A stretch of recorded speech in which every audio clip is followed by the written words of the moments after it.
सभी को नमस्कार। आर्य संस्कृत क्लासेज इस यूट्यूब परिवार में आप सभी का हार्दिक स्वागत है। प्यारे बच्चों, 10th क्लास का मिड टर्म का संस्कृत होने में अब कुछ ही घंटे बाकी हैं। आपकी तैयारी बिल्कुल अंतिम चरण में है। तो इस वीडियो में हम सभी संधि, समास और प्रत्यय के जो वीवीआईपी एग्जाम्पल हैं उनको नोट करेंगे, क्योंकि संधि और समास और प्रत्यय कितने कितने नंबर के आते हैं, 4-4 नंबर के आते हैं। ध्यान देना, संधि का जो प्रश्न होता है वो लिखने के लिए आता है, समास और प्रत्यय एमसीक्यू में आते हैं। तो इस वीडियो में हम आपको वीवीआईपी एग्जाम्पल लिखवाएंगे। तो देखिए, सबसे पहले संधि पे चर्चा करेंगे। तो संधि जो है मिड टर्म के सिलेबस में केवल व्यंजन संधि है। जिन बच्चों ने सिलेबस देखा होगा उनको पता होगा कि मिड टर्म सिलेबस में केवल व्यंजन संधि है, और व्यंजन संधि में भी 2 संधि है। पहली कौन सी है? वर्गीय प्रथम वर्णस्य तृतीय वर्णे परिवर्तनम। वर्ग के प्रथम वर्ण के स्थान पर तीसरे वर्ण का परिवर्तन। अब ये वर्ग क्या है, पहला वर्ण क्या है, तीसरा वर्ण क्या है, ध्यान से समझना, क्योंकि पेपर टाइम में मन बिल्कुल एकाग्र होता है। तो आप लिख लिख के अभ्यास करेंगे एग्जाम्पल को। तो देखिए, ये वर्ग है, 5 वर्ग होते हैं, का वर्ग, चा वर्ग, टा वर्ग, ता वर्ग और पा वर्ग। ये उसके पहले वर्ण हैं, ये तीसरे वर्ण हैं, ये 5वें वर्ण हैं। तो ये जो जसत्व संधि है ये क्या कहती है? पहले के स्थान पे तीसरे वर्ण का परिवर्तन। और ध्यान देना, जैसे का के स्थान पे उसी वर्ग का यानी गा होगा। कब होगा? थोड़ा सा नियम भी समझ लेते हैं।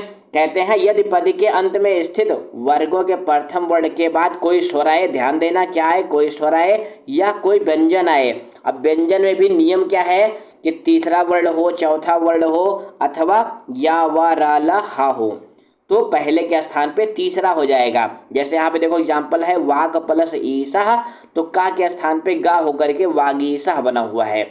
इसी तरह से दिग प्लस गजह, दिग्गजा। अब यहाँ ध्यान देने वाली बात क्या है बच्चों, यहाँ पे देखो का के बाद क्या है, बड़ी ई है, तो का में बड़ी ई यानी जो गा बना उसमें बड़ी ई की मात्रा लग करके वागीसा बना है। दूसरे एग्जाम्पल में क्या है, का के बाद गा है यानी कोई स्वर नहीं है, तो जो का के स्थान पे गा आएगा वो आधा ही आएगा। ये आधा और पूरे का चक्कर अच्छे से समझ लो। अच प्लस अंतः अजंतः, षट प्लस आननः षडाननः, जगत प्लस ईसः जगदीशः।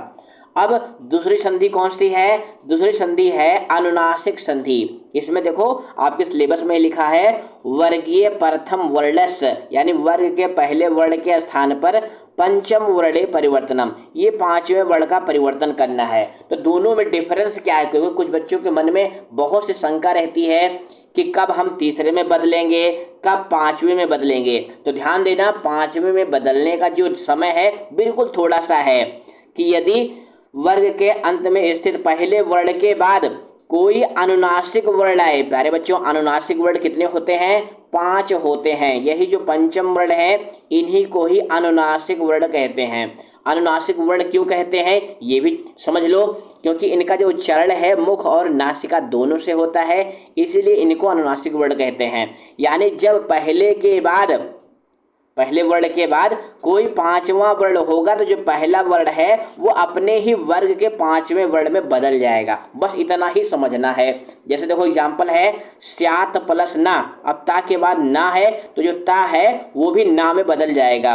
और कैसा होगा? क्योंकि देखो यहाँ पे हलंत है तो वो भी आधा ही होगा, तो हो जाएगा श्यान्ना। अस्मात प्लस नगरात, असमान नगरात। वाक प्लस मयम, वांगमयम। स्यात प्लस में, श्यान में। जीवत प्लस मरणम, जीवन मरणम। धिक प्लस माम, धिंग माम। ये तो समझने के लिए एग्जाम्पल है। अब हम कुछ परीक्षा उपयोगी जो पेपर में बिल्कुल आने वाले हैं, छपने वाले हैं, उन एग्जाम्पल को नोट कर लेते हैं। आप भी इन सभी उदाहरण को कॉपी में लिख कर याद करें, क्योंकि अब पढ़ने से काम नहीं चलेगा।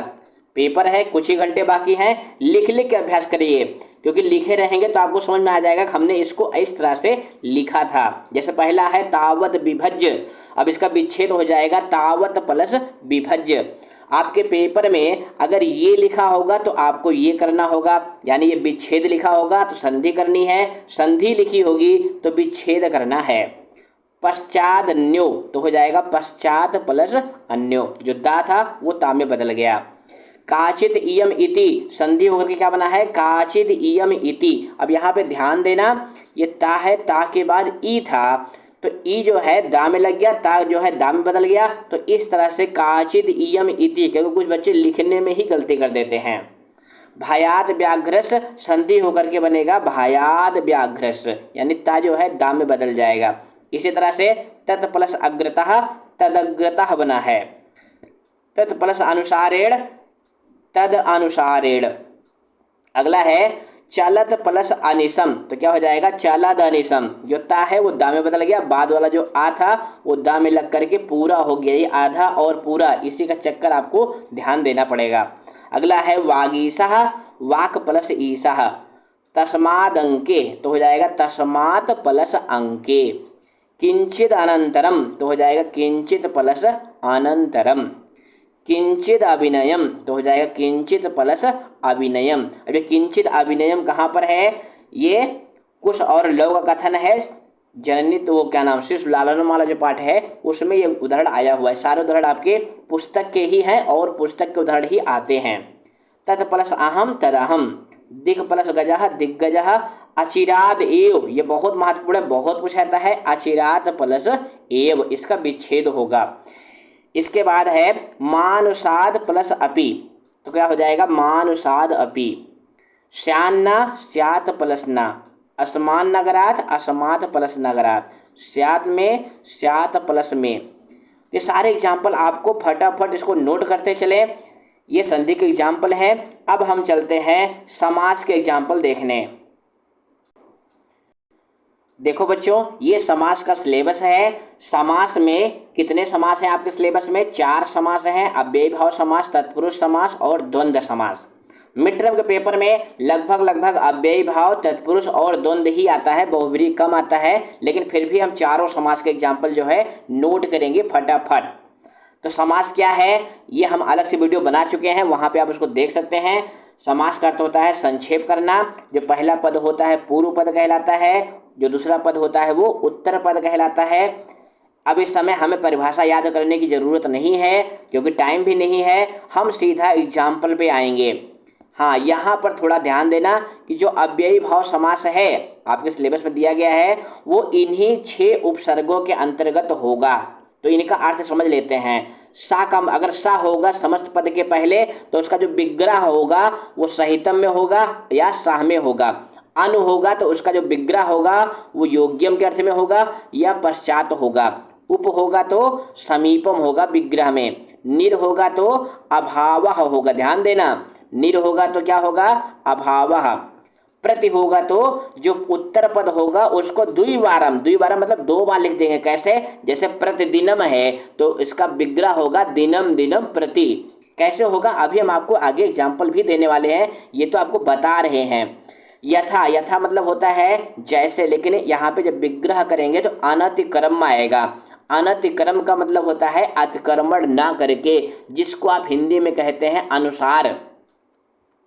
अब अव्ययी भाव समास के उदाहरण देख लेते हैं जो पेपर में आने वाले हैं यानी छपने वाले हैं। देखो, मलेन सहितम, तो क्या हो जाएगा? सहितम आ गया ना, तो क्या हो जाएगा? समलम। व्यवधानेन सहितम, सा व्यवधानम। फटाफट नोट करते चलिए, टाइम बहुत कम है। अट्ठहासेन सहितम, सा अट्ठहासम। विदूषकेन सह, सा विदूषकम। चित्रेण सहितम, सा चित्रम। गर्वेण सहितम, सा गर्वम। इस तरह से फटाफट नोट करते चलिए, बहुत वीवीआईपी एग्जाम्पल हैं। ग्राम से समीपम उपग्रामम। अब यहाँ देखो समीपम आया है ना, तो समस्त पद में क्या आपको चुनना है? उपग्रामम। क्योंकि समास जो है एमसीक्यू में आएगा। किस में आएगा? एमसीक्यू में आएगा। तो अगर आपको उदाहरण याद रहेंगे तो तुरंत आप चयन कर लेंगे। वनस्य समीपम उपवनम, गंगायाः समीपम उपगंगम। जनानाम अभावः, तो क्या हो जाएगा? निर्जनम। रथस्य पश्चात अनुरथम। गृहम गृहम प्रति, अब इसका समस्त पद क्या हो जाएगा? प्रतिगृहम। उसके बाद शक्तिम अनतिक्रम, तो हो जाएगा यथाशक्ति। प्यारे बच्चों ध्यान देना, गलत कराने के लिए एक विकल्प में इस तरह से भी लिखा होगा। किस तरह से लिखा होगा ध्यान देना, क्योंकि बच्चे तुरंत गलती कर जाते हैं। तो यथाशक्ति में कहीं पे विसर्ग भी लगा होगा। तो यथाशक्ति, यथामति, इनमें क्या है, अंत में विसर्ग नहीं आएगा, क्योंकि नपुंसक लिंग में ईकार अंत में विसर्ग नहीं आता है। तो ये विसर्ग वाला क्या है, गलत है। सही क्या है, बिना विसर्ग वाला, यानी यथाशक्ति विग्रह होगा शक्तिम अनतिक्रम, यथामति मतिम अनतिक्रम। उपशृंगालस्य समीपम, अब यहाँ पे उप नहीं, यहाँ पे नहीं आएगा, गलत लिख दिया है। श्रृंगालस्य समीपम उपशृंगालम। अनुक्रोशस्य अभावः, तो हो जाएगा निरअनुक्रोशम। फटाफट अगले आगे उदाहरण है, एकम एकम प्रति प्रत्येकम, ये भी बहुत पूछा जाता है। वृष्टि पश्चात अनुवृष्टि, समयम अनतिक्रम यथा समयम, मलानाम अभावः निर्मलम। ये समलम और निर्मलम बहुत महत्वपूर्ण उदाहरण है, कई बार पेपर में आए हुए हैं। समलम का भी हमने आपको ऊपर बताया, समलम का होगा मलेन सहितम, और निर्मलम का होता है मलस्य अभावा भी होता है, मलानाम अभावा भी होता है। तो दोनों में से जो भी आपको ऑप्शन में मिलेगा आप सही करेंगे। दिनम दिनम प्रति प्रतिदिनम। अब इसके बाद आते हैं तत्पुरुष समास पे। तत्पुरुष समास में उत्तर पद की प्रधानता होती है। ये 7 विभक्तियों में होता है, द्वितीय से लेकर के सप्तमी तक। तो हमें नियम याद, भूल जाए कोई दिक्कत नहीं, लेकिन हमें एग्जाम्पल याद होने चाहिए। तो ध्यान देना, समास में क्या करते हैं कि जो पहला पद होता है उसकी विभक्ति को हटा देते हैं। जैसे यहाँ पर देखो क्या लिखा हुआ है, वायुमंडलम। तो समास में क्या हो गया, वायुमंडलम। तो जो वायु है इसमें षष्ठी विभक्ति एक वचन में बना हुआ है। विग्रह में क्या करते हैं, अर्थ के अनुसार उसमें विभक्ति लगा देते हैं। जैसे वायुमंडल का क्या अर्थ होता है, वायु का मंडल, का मंडल मतलब षष्ठी आएगी तो वायु मंडलम। इसी तरह से महानगराणाम मध्य, तो हो जाएगा महानगर मध्य। जनानाम ग्रसनम जनग्रसनम, वाष्पयानानाम माला वाष्पयान माला, यानानाम पंक्तयः यान पंक्तयः, कुत्सित वस्तु भी मिश्रितम, तो हो जाएगा कुत्सित वस्तु भी मस्तु मिश्रितम। यहाँ ध्यान देना कि यहाँ पे देखो इसमें तृतीया विभक्ति लगी हुई है। समास में हमने विभक्ति यानी जो भी था उसको हटा दिया, बस इतना ही करना होता है कि पहले पद की विभक्ति हटा करके समास कर लेते हैं। धरायाः तलम धरातलम, ग्रामस्य अन्ते ग्रामान्ते, पयसः पूरम पयः पूरम। अब पयः माने क्या होता है, पानी होता है। ये जो पैसा है ना, ये इसका मूल शब्द है पयस, सकारांत शब्द है, और षष्ठी एक वचन में पैसा बनता है। कुसुमा नाम अवली कुसुमा अवली, खगा नाम कुलम खग कुलम। ये सारे महत्वपूर्ण एग्जाम्पल हैं, तो इनको एक बार आप लिख करके अच्छे से याद करिए। वनस्य देशम वन देशम, सुखस्य संदेशम सुख संदेशम, चाकचिक्यस्य जालम चाकचिक् जालम, जीवित रसस्य हरणम जीवित रस हरणम, परस्तरस्य तले परस्तर तले, पुत्र द्वयेन उपेता, तो हो जाएगा पुत्र द्वयो उपेता। पितुः गृहम, ये बहुत महत्वपूर्ण एग्जाम्पल है, तो हो जाएगा पितृगृहम, ये दूसरे पाठ में आया हुआ है। राज्ञः पुत्रा, वीवीआईपी एग्जाम्पल है, बहुत पूछा जाता है। राज्ञः पुत्रा, तो हो जाएगा राजपुत्रः, राजा का पुत्र। भाइयेन आकुलम, पिछली बार मिड टर्म के पेपर में ये आया हुआ था, क्या, भाइयेन आकुलम, तो क्या बन जाएगा भयाकुलम। तस्य अग्रतः तद अग्रतः, व्याघ्राणाम त्रयम व्याघ्रत्रयम, भयात् मुक्तः भय मुक्ता, बालस्य भावात् बाल भावात्, केदकस्य छदत्वम केदक छदत्वम, पिछली बार ये भी मिड टर्म के एग्जाम में आया हुआ था। उपनयनस्य उपदेशेन उपनयनो उपदेशेन, क्षेत्रस्य कर्षणम क्षेत्रकर्षणम, स्वस्य पुत्रम स्वापुत्रम, सुराणाम अधिपः सुराधिपः, त्रिदशानाम अधिपः त्रिदशाधिप, पुत्राणाम सहस्रम पुत्र सहस्रम, सुरभि वचनम, सुरभि का वचन, तो बन जाएगा सुरभि वचनम। जलस्य उपप्लवः जलो उपप्लवः, यानी पानी की बाढ़। हर्षस्य अतिकरेण हर्षातिकरेण, यानी अत्यंत हर्ष के द्वारा। कुटुंबस्य वृत्तान्तः कुटुंब वृत्तान्ता। अब अगला समास है द्वंद्व समास। द्वंद्व समास कहाँ होता है, ये आप हिंदी में भी समास पढ़ते हैं, जहाँ पे और होता है, यानी 2 पद होते हैं। इस समास में दोनों पद प्रधान होते हैं, और इसके विग्रह में चा का प्रयोग होता है। ध्यान देना, किसका प्रयोग होता है, चा का प्रयोग होता है। चा का अर्थ होता है और, क्या अर्थ होता है, और। जैसे यहाँ पे लिखा हुआ है लवश्चा कुशश्चा लव कुशौ। अब द्वंद्व समास के दो भेद होते हैं, इतरेतर द्वंद्व, एक शेष द्वंद्व, लेकिन आपके सिलेबस में इतरेतर द्वंद्व है। अब इतरेतर द्वंद्व में क्या होता है कि इसमें अगर दो पद रहेंगे यानी समस्त पद की संख्या के अनुसार ही द्विवचन या बहुवचन का निर्धारण होता है। अगर दो पद रहेंगे तो द्विवचन में और दो से अधिक पद रहेंगे तो बहुवचन में। लिंग परिवर्तन जो है बाद वाला जो पद होता है उसके अनुसार ही आपको लिंग लगाना है। जैसे यहाँ पर देखो लता चा, तरवा चा, गुलमाह चा। अब यहाँ पे तीन पद हैं तो यहाँ जो चा चा हैं इन तीनों चच्चा को गायब कर देंगे और मिला करके अंतिम पद में बहुवचन लगा देंगे तो हो जाएगा लता हतर गुलमाह। समझ गए ना कैसे करना है? जितने पद होंगे उतने चा लगाना है और सभी पदों में जो है प्रथमा विभक्ति लगानी है। जैसे अगला क्या है, व्याघ्रः चा श्रृंगालः चा, यानी बाघ और श्रृंगाल, और समास क्या होगा व्याघ्र श्रृंगालो। अब यहाँ पर दो पद हैं तो ये द्विवचन में आएगा, तो जैसे बालको बनता है वैसे बाघ व्याघ्र श्रृंगालो। अगला है लवः चा कुशा चा लव कुशौ। प्यारे बच्चों आपकी जो पुस्तक है ना वहाँ पे ये शब्द इस तरह से लिखा हुआ है कुश लवो लिखा हुआ है। क्या लिखा हुआ है ध्यान देना, कुश लवो। अगर ये आएगा तो उसका विग्रह ये होगा, लेकिन मान लो ये कुश लवो आता है तो इसका विग्रह जो है इस तरह से होगा, जो समस्त पद में पहले होगा वो पहले आएगा, कुशः चा लवः चा। ध्यान देना, नहीं तो आप कहोगे सर जी ने तो इस तरह से पढ़ाया नहीं था। तो अगर कुश लवो आएगा तो उसका विग्रह ये होगा, लव कुशो आएगा तो उसका विग्रह ये होगा, ये आपको ध्यान देना है।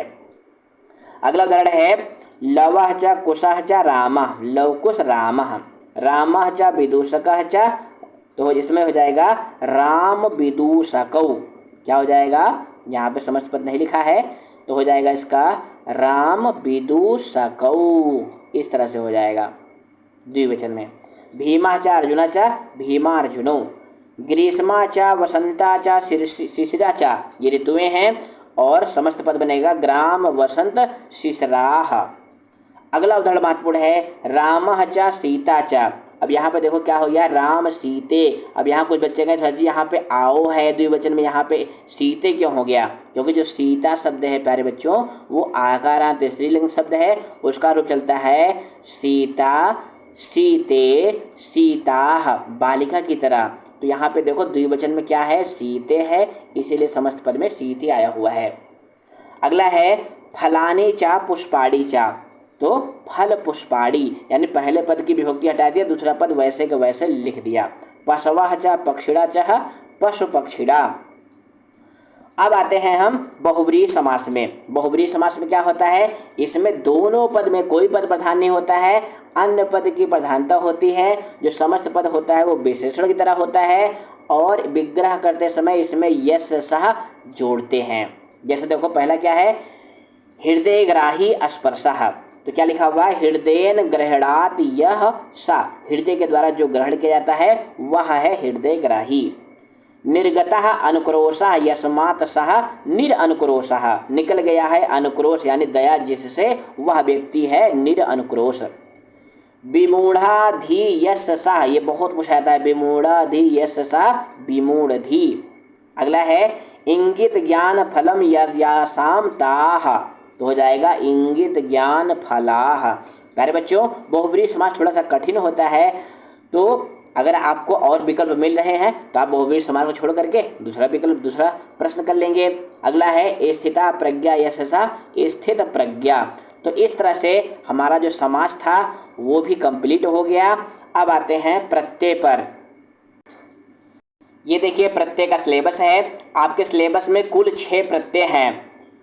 तो हमारी वीडियो देखने वाला बच्चा अच्छे नंबर से पास हो, इसलिए हम आपके लिए हर संभव प्रयास करते हैं। तो देखिए प्रत्यय कौन कौन सी है, मतु प्रत्यय है, ठक प्रत्यय है, तल प्रत्यय है, त्वा प्रत्यय है, टाप प्रत्यय है, गीप प्रत्यय है। अब प्रत्यय में ध्यान क्या देना है कि किस प्रत्यय का क्या जुड़ता है, क्योंकि जब हम प्रत्यय का विभाजन करते हैं। क्या करते हैं? विभाजन करते हैं। ध्यान देना, यही मूल बातें हैं जो आपको पेपर टाइम में ध्यान देना है। अगर विभाजन करेंगे तो मूल प्रत्यय का विकल्प चुनेंगे, विभाजन में मूल प्रत्यय का। और जब संयोजन करेंगे, क्या करेंगे? संयोजन करेंगे यानी जोड़ेंगे, तो जो ब्रैकेट में लिखा है जुड़ने वाला पद, वो जुड़ा हुआ पद आपको चयन करना है। यानी विभाजन में क्या करेंगे? मूल प्रत्यय लिखेंगे। अब ध्यान देना, मतु प्रत्यय का मत जुड़ता है जो पुल्लिंग में मान हो जाता है, जैसे बुद्धिमान, शक्तिमान। और स्त्रीलिंग में यही पद जो है मति हो जाता है, जैसे बुद्धिमती, शक्तिमती, धनवती। तो प्रत्यय की हमने अलग से वीडियो बना रखी है, नहीं देखा है तो हमने इसीलिए आपके मिड टर्म एग्जाम की अलग से प्लेलिस्ट बना दी है, उसमें उपयोगी सभी वीडियो देख रखे हैं, धर रखे हैं। तो आप जो है प्रत्यय की अलग से वीडियो देख सकते हैं। यहाँ पे हम सीधा एग्जाम्पल पे आएंगे। तल प्रत्यय का क्या जुड़ता है? ता जुड़ता है। ध्यान देना, क्योंकि यही जुड़ने वाले पद देख करके ही आपको ऑप्शन का चयन करना है। त्वा प्रत्यय का त्वम जुड़ता है, यानी मूल प्रत्यय, ध्यान देना, मूल प्रत्यय त्वा है, जुड़ता त्वम है, केवल बिंदु का अंतर है। टाप प्रत्यय का बड़ा आ जुड़ता है और गीप प्रत्यय का बड़ी ई जुड़ता है। अब आते हैं सीधा एग्जाम्पल पे जो पेपर में छपने वाले हैं। वाष्पयान माला, अब यहाँ पे देखो बड़ा आ मिल गया ना, तो इसमें टाप प्रत्यय है। वाष्पयान माल प्लस टाप। नौ मालिका, यहाँ भी बड़ा आ मिल गया तो नौ मालिक प्लस टाप। माला, अब यहाँ भी देखो बड़ा आ मिल गया ना अंत में, तो क्या हो जाएगा? माल प्लस टाप। जननी, अब जननी के अंत में क्या मिल गया? बड़ी ई, तो हो जाएगा जनन प्लस गीप। अगला है गुणवत्या, तो गुण प्लस मतुप। अब यहाँ वत्या कैसे बना है? ये गुणवती, मतुप जुड़ेगा तो क्या बनेगा? गुणवती बनेगा। और गुणवती इसी का बहुवचन में गुणवंत्या बनता है। तो ये जो मतुप प्रत्यय के उदाहरण होते हैं प्यारे बच्चों, वो विशेषण के रूप में प्रयुक्त होते हैं। तो आपको जो विशेष है उसके अकॉर्डिंग आपको ऑप्शन चुनना होगा। अगला क्या है? बुद्धि बलवती सदा। अब बलवती पद में दो प्रत्यय हैं, बलवत प्लस गीप भी सही है और बल प्लस मतुप भी सही है। तो ये आपको ध्यान देना है, क्योंकि जो बलवती शब्द बनता है उसमें पहले बल प्लस मतुप जब जुड़ता है, ध्यान देना, बल प्लस मतुप प्रत्यय जब जुड़ता है तो शब्द बनता है, क्या बनता है? लिख के दिखाते हैं। शब्द बनता है बलवत। क्या बनता है? बलवत बनता है। फिर उसमें गीप प्रत्यय लग करके बड़ी ई जुड़ता है, तब बलवती मिलता है। तो ऑप्शन में दोनों एक साथ नहीं आएंगे, दोनों अलग अलग आएंगे। बलवती में अगर बलवत प्लस गीप दिया है तो ये भी सही होगा, और ये दिया है बल प्लस मतुप तो ये भी सही है। तो आप बिल्कुल अच्छे से ध्यान देके इसको नोट कर लें। अगला है भार्या। अब भार्या में क्या है? बड़ा आ मिल गया तो भार्य प्लस टाप। बुद्धिमती, तो बुद्धि प्लस मतुप। अगला है बुद्धिमान। अब हमने आपको बताया मति या मान मिल जाए, वती या वान मिल जाए तो कौन सी प्रत्यय होगी? मतुप प्रत्यय होगी, बुद्धि प्लस मतुप। भयंकरा, बड़ा आ मिल गया तो भयंकर प्लस टाप। धूर्ता, अब धूर्ता एक सा पद की लाया हुआ है, इसलिए धूर्त प्लस टाप बनेगा। अगला है केदक छदत्वम, अंत में क्या मिल गया? त्वम मिल गया, तो प्रत्यय क्या होगी? केदक प्लस त्वा, केदक छद प्लस त्वा। अब यहाँ पे किसी विकल्प में अगर त्वम भी लिखा रहेगा तो ये नहीं होगा, जिसमें बिंदु नहीं होगा वही वाला ऑप्शन आपको सही करना है। उसके बाद तुल्य वत्सला, तुल्य वत्सल प्लस टाप। कृपा आर्ध हृदया, इसमें भी टाप प्रत्यय है, कृपार्ध हृदय प्लस टाप। प्रवर्षाम, परवर्ष प्लस टाप। अधिका, अधिक प्लस टाप। सहजा, सहज प्लस टाप। कृपा, कृप प्लस टाप। एक रूपता, अब यहाँ देखो ता मिल गया तो क्या हो जाएगा? एक रूप प्लस तल। नदी, अब नदी में कैसे बना है? नद शब्द में गीप प्रत्यय लग करके नदी बनता है। अगला है सत्य प्रियता। अब यहाँ भी ता मिल गया ना, तो सत्य प्रिय प्लस तल। महत्वम, ध्यान देना, बहुत महत्वपूर्ण है महत्वम शब्द, महत प्लस त्वम। प्यारे बच्चों ध्यान देना, जब महत प्लस त्वा जुड़ेगा तो इसमें डबल आधाता वाला ही ऑप्शन चयन करना, क्योंकि बोर्ड के पेपर में हमने पिछली बार देखा था बहुत बच्चों ने गलत किया था। तो ये आधाता एक ये वाला और एक आधाता ये वाला, तो डबल आधेता वाला ऑप्शन ही आपको चयन करना है। विशेषता विशेष प्लस तल। रुगड़ताम तो इसका हो जाएगा रुगड़ प्लस तल। पदयात्रा पदयात्र प्लस टाप।